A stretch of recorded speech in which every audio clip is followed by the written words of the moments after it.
Hello guys, welcome back to my channel. I'm Sandhya Rameshkumar. மறக்காமல் நம்ம சேனலில் சப்ஸ்கிரைப் பண்ணிக்கோங்க. ஓகே, இன்றைக்கி நம்ம எதை பற்றி இந்த வீடியோவில் பார்க்க போகிறோம்னு பார்த்தா, எஸ்டர்டே ஐ மெட் வித் அன் இன்சிடெண்ட். அந்த இன்சிடெண்ட்டில் ஐ ரியலைஸ்டு சம்திங்னு சொன்னால் கரெக்டாக இருக்காது. God made me realise something அப்படின்னு சொல்லலாம்.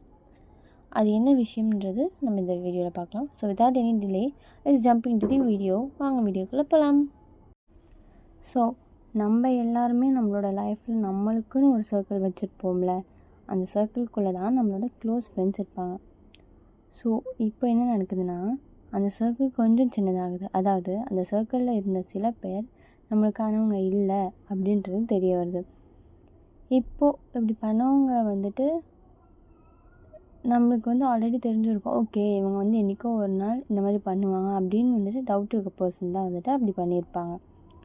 ஸோ அவங்க போகும்போது நம்மளுடைய லைஃப்பை விட்டு நம்மளோட மைண்ட் செட் எப்படி இருக்கும்னா, இதுதான் இன்றைக்கி என்றைக்கும் நடக்கும்னு எனக்கு தெரியுமே அப்படின்னு சொல்லிட்டு இருக்கோம். இப்போ என்ன ஆகுதுன்னா, அகெயின் என்ன நடக்குதுன்னா, அந்த சின்ன சர்க்கிள் இன்னும் குட்டியாகுது. இதே மாதிரி அகெயின் அண்ட் அகெயின் நடக்குது. அதில் நம்மளுக்கு கொஞ்சம் க்ளோஸ் ஆனவங்களும் இருப்பாங்க. ஸோ அவங்கெல்லாம் போகும்போது என்னடா இவனுமா இப்படி பண்ணுறான் அப்படின்னு நம்மளோட மைண்ட் செட் இருக்கும். அப்புறம் இந்த தாட்டில் நம்ம இருக்கும்போதே லேசாக நமக்குள்ளே இருந்து என்னமோ ஒரு மாதிரி இருக்கும். கரெக்டாக என்னடா இப்படிலாம் பண்ணிகிட்டே இருக்காங்கன்னு இந்தமாதிரி நம்ம நினச்சிக்கிட்டே இருக்கும்போது நம்ம கண்ணிலேருந்து தண்ணி வரும். அந்த தண்ணீர்னு சொன்னால் கரெக்டாக இருக்காது, கண்ணீர் வரும். ஓகேங்களா? அப்புறம் அதிலேருந்து வெளியே வர கொஞ்சம் டைம் எடுக்கும். பட் ஆனால் நம்ம கண்டிப்பாக வெளியே வந்துடுவோம். இப்போ வந்துட்டு அந்த சர்க்கிளில் மீதி ஒரு 3 பேர் தான் இருக்காங்க. அதாவது 3 ஃப்ரெண்ட்ஸ் தான் இருக்காங்க. இப்போது நான் பேசுகிறத கொஞ்சம் நல்லா கவனிச்சிருந்தீங்கனாலே தெரிஞ்சிருக்கும். ஸ்டார்டிங்கில் நான் என்ன சொல்லியிருப்பேன்னா, அந்த நம்மளோட சர்க்கிள்குள்ளே கொஞ்சம் க்ளோஸ் ஃப்ரெண்ட்ஸ் இருப்பாங்க அப்படின்னு சொல்லியிருப்பேன். பட் ஆனால் இப்போ நான் சொன்னதில் கவனிச்சிங்கன்னா 3 ஃப்ரெண்ட்ஸுன்னு தான் சொல்லியிருப்பாங்க. So close friends are converted into friends அப்படி மாறிடுச்சு. கரெக்டாக? சரி, இப்போ விஷயத்துக்குள்ளே போகலாம். அந்த சர்க்கிளில் இப்போது ஒரு 3 ஃப்ரெண்ட்ஸ் தான் இருக்காங்க. இப்போது அதிலேருந்து 2 பேர் அவங்களுடைய பார்ட்டை காமிக்கிறாங்க. இப்போ இந்த டைமில் நம்மளோட மைண்ட் செட் வந்துட்டு என்ன தான் நடக்குதுன்னு யோசிக்கிறதுக்குள்ளவே நம்ம என்ன பண்ணுவோம், சரி இவனுங்க தான் இப்படி பண்ணிட்டானுங்க, மீதி இருக்க அந்த ஒருத்தையாவது எப்படி இருப்பா அப்படின்ற தாட்குள்ளே ஜம்ப் ஆகிடணும். ஆனால் நம்ம மானங்கிட்ட மனசு என்ன பண்ணும், அந்த தாட்டம் இல்லாமல் இந்த தாட்டம் இல்லாமல் ரெண்டுத்துக்கும் நடுவில் ஊசலாடிட்டுருக்கோம். இப்போ நம்மளோட மனசு அந்த 2 பேர் மேலே இவனுங்க ஏன் இப்படி பண்ணினானுங்க அப்படின்ற தாட்டில் இருக்கும். சரி விடு, எப்படின்னா போட்டுன்னு ஆரம்பத்தில் விட்டுருவோம். ஆனால் கொஞ்ச நேரத்துலலாம் அதுவே அழுகையாக மாறிடும். இப்போ தான் இந்த நிலைமையில தான் நேற்று எனக்கு ஒரு தாட் வந்தது.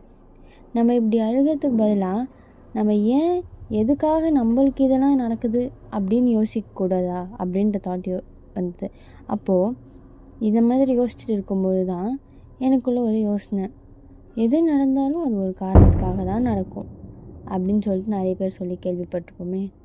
அதே மாதிரி அப்போ இந்த விஷயத்துக்குள்ளே இது நம்மளுக்கு நடந்ததுக்கு என்ன காரணமாக இருக்கும் அப்படின்றத யோசிக்க ஆரம்பித்தேன். அதாவது காரணம் அது என்ன தான் காரணம்னு யோசிக்கும்போது தான் தெரிஞ்சது ஐ எம் வெரி லக்கின்னு திடீர்னு ஒரு தாட் வந்தது. பிகாஸ் அப்போ தான் ஐ ரியலைஸ்ட், என்னை சரௌண்ட் பண்ணியிருக்க எல்லாருமே வந்துட்டு they have not given me what I have given to தெம்னு.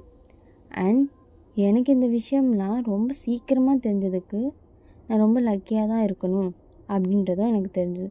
So finally நான் என்ன சொல்ல வரேன்னா, behind everything there is a reason. So be happy with what you have. Okay, இப்போ நீங்கள் கேட்பீங்க, அப்போ அந்த ஒருத்தர் அப்படின்னு, அந்த ஒருத்தர் இன்னும் என்னை பொறுத்த வரையில் என் கூட தான் இருக்காங்க. பட் இருப்பாங்களான்னு தெரியாது. So let's wait and watch. Thank you for வாட்சிங் திஸ் வீடியோ. உங்களுக்கு இந்த மாதிரி கண்டென்ட் உள்ள வீடியோ வேணும்னாலும் இல்லை எந்த மாதிரி கண்டென்ட் உள்ள வீடியோ வேணும்னாலும் கமெண்ட்டில் சொல்லுங்கள். தேங்க்யூ, பாய்.